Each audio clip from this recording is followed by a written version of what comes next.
Շնորհակալություն, Տիկին Յոլյան, չնայած ես շարունակում եմ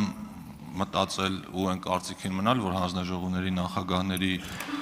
քննարկումը ինքը ոլորտային քննարկում չի ամեն դեպքում, բայց երկու դիտարկում անեմ ձեր ելույթի հետ կապված, հետո հարցս կտամ։ Նախ առաջինը գյուղատնտեսության մասին խոսեցիք, ուզում եմ նշել, որ գյուղատնտեսական հարցերը այլևս այդ հանձնաժողովի տիրույթում չեն, տեղափոխվել են տնտեսական հարցերի մշտական հանձնաժողովի տիրույթ։ Խոսեցիք պղնձի գների աճի մասին, ուզում եմ հիշեցնել, որ դրա առավելագույն օգուտ ստանալու համար մենք ընդունել ենք օրենք, որով գերշահույթի դեպքում պայմանական պետությունը ավելի շատ հարկ է ստանում։ Խոսեցիք պղնձաձուլարանի մասին, որը էլի ձեր հանձնաժողովի տիրույթում չի, բայց փոխարենը շրջակա միջավայրն է ձեր հանձնաժողովի տիրույթում ու ձեզ ավելի շատ երևի պիտի հակառակ հարցը հետաքրքրեր։ Բայց հիմա բուն հարցից Ներեք Պանթունյան, հարգելի գործընկերներ, խանգարում եք։ Բուն հարցս հետևյալն է, որը պարոն Գևորգյանն էլ տվեցի։ Դուք այս տարվա մարտին, երբ հրաժարական եք տվել Գորիսի փոխքաղաքապետի պաշտոնից, նշել եք, որ դա անձնական պատճառներով է պայմանավորված։ Խնդրեմ ըստ հնարավորի նշել, որոնք էին այն պատճառները, որ դուք այլևս չեք ցանկանում աշխատել այդ պաշտոնով, որտեղ հիմա այլ պաշտոնի եք ուզում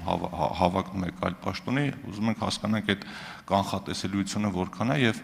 եթե ժամանակը լինի, խնդրում եմ նաեւ պատասխանել որպես Գորիսի համայնքապետ, ինչպես է գնահատում Արուշ Արուշանյանի գործունեությունը։ Շնորհակալություն։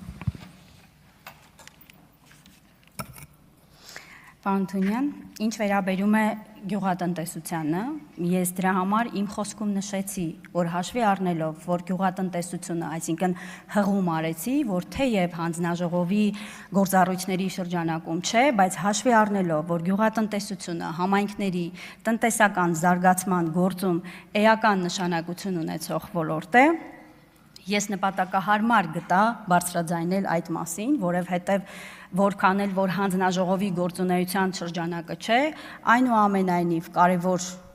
ոլորտ է համայնքների զարգացման տեսանկյունից, հատկապես այն համայնքներում, որ հենց գյուղատնտեսությունն է տնտեսության շարժիչ ուժը։ Հետևաբար շատ լավ տիրապետում եմ համայնքի գործառույթները ու կարծում եմ, որ փոխկապակցված խնդրահարույց ոլորտների մասին պետք է խոսել։ Ինչ վերաբերում է պղնձաձուլարանի մասին, քանի որ համայնքներ ունենք բազմաթիվ, այո, այդ մասին եւս խոսեցի, որ սոցիալական պատասխանատվությունների շրջանակը պետք է լինի ավելի թափանցիկ եւ քանի որ մենք նաեւ խոսելու ենք հետագայում ապակենտրոնացման նոր հարկատեսակների եւ այլնի մասին, մենք չենք կարող համայնքներում գործող տնտեսվարողների խնդիրը թողնել համայնքների ուշադրությունից դուրս եւ հետեւաբար ճիշտ ու նպատակահարմար եմ գտնում խոսել բոլոր այն խնդիրների մասին ու մարտահրավերների մասին, որոնք կարող են կամ խոչընդոտել կամ օգնել, որպեսզի համայնքները տնտեսապես զարգանան։ Ինչ վերաբերում է ձեր այն հարցին, թե ինչի եմ ես դուրս եկել աշխատանքից, ես ինչպես 2021 թվականին բազմաթիվ հարցազրույցներում ասել եմ, որ հատկապես պատերազմը իմ կյանքը սահմանագիծ ունի մինչև պատերազմ եւ պատերազմից հետո։ Պատերազմից հետո իմ վերաբերմունքը շատ հարցերում փոխվել է, որովհետեւ այո, կարծում եմ, որ Հայաստանի Հանրապետությունում պետք է իշխանափոխություն տեղի ունենա, պետք է Հայաստանի Հանրապետությունը ունենա վարչապետ, ով իզորու է Հայաստանը տանելու զարգացման ճանապարհով։ Իմ սկզբունքներին մնացել եմ հավատարիմ եւ այդ ճանապարհն եմ որդեգրել։ Ինչ վերաբերում է ձեր այն հարցին, թե ինչպես եմ ես վերաբերում Գորիս համայնքի համայնքային իշխանություններին, ասեմ, որ ես այնտեղ գրեթե 10 տարի աշխատել եմ, Գորիսի համայնքապետարանը շատ լավ թիմ ունի եւ տարեկան մոտ 60 ծրագիր է իրականացրել, 50 ծրագիր է իրականացրել Գորիսի համայնքապետարանը, դա բացառիկ է շատ համայնքների համար, տարածքային կառավարման նախարարությունում եւս գիտեն այդ մասին, եւ տարվա մեջ ընդամենը 3-4 սուբվենցիոն ծրագրեր են իրականացվել։ Մեծ ծրագրերի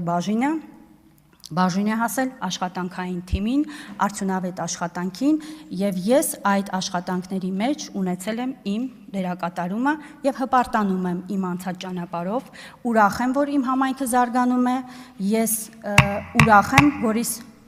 արձագանքեք։ Արձագանք։ Տիկին Յոլյան, դուք նախկին լրագրող եք եղել, ես էլ այդ ոլորտում փորձ ունեմ ու գիտեմ ոնց կարելի է հարցերին պատասխանել չպատասխանելով, բայց դրա հակադարձ ձևն էլ գիտեմ ոնց անեմ, որ այդ հարցը նորից տամ։ Հիմա ձեզ ուղիղ հարց եմ տալիս։ Առաջին հարցը ինչի համար հրաժարվեցիք, դուք ասում եք ես պատերազմից հետո շատ բաների սկսել եմ այլ ձև նայել, պատերազմը ավարտվել է 2020 թվականին, դուք հրաժարական տվել եք 2026 թվականին, այդ ուղիղ կապն եմ ուզում հասկանալ հրաժարականի ու պատերազմի մեջ կամ Արուշ Արուշանյանի գործունեությանը, եւ երկրորդ ես ձեր աշխատանքը չէի ասում գնահատեք, ես ասում եի նախկին ձեր գործընկերոջ ներկայիս համայնքապետ Արուշ Արուշանյանի աշխատանքը գնահատեք։ Ինչ վերաբերում է իմ լրագրողական գործունեությանը, հետաքննական ոլորտում եմ աշխատել, միշտ ազնիվ եմ եղել, մինչև հիմա ազնիվ եմ։ Ինչ վերաբերում է փոխկապակցված հարցադրման պատասխանին, հիմա 2026 թիվն է, բայց եթե դուք հետ գնաք 2020 թվականից հետո իմ հանրային եւ քաղաքական դիրքորոշումը, կտեսնեք, որ ոչինչ չի փոխվել։ Ես նույն կարծիքին եմ։ Հայաստանի Հանրապետությունում պետք է տեղի ունենա իշխանափոխություն։ Այդ մասին խոսել եմ 2020 թվականից սկսած, խոսել եմ հանրային,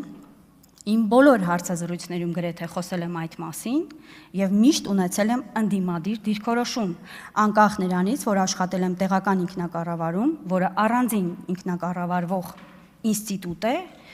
եւ նվիրված աշխատել եմ իմ համայնքի համար, ինչի համար այսօր հպարտ այստեղ կանգնած եմ, որ ինչ հնարավոր ներդրում կարող է անել իմ համայնքի զարգացման համար, ես դա արել եմ։ Ինչ վերաբերում է գնահատականին, ես ասեցի, որ Գորիս համայնքում շատ լավ թիմ է աշխատում եւ այսօրվա այն շատ լավ։ Միքայել Խաչատրյան։ Շնորհակալություն, Տիկին Յոլյան, դուք երկար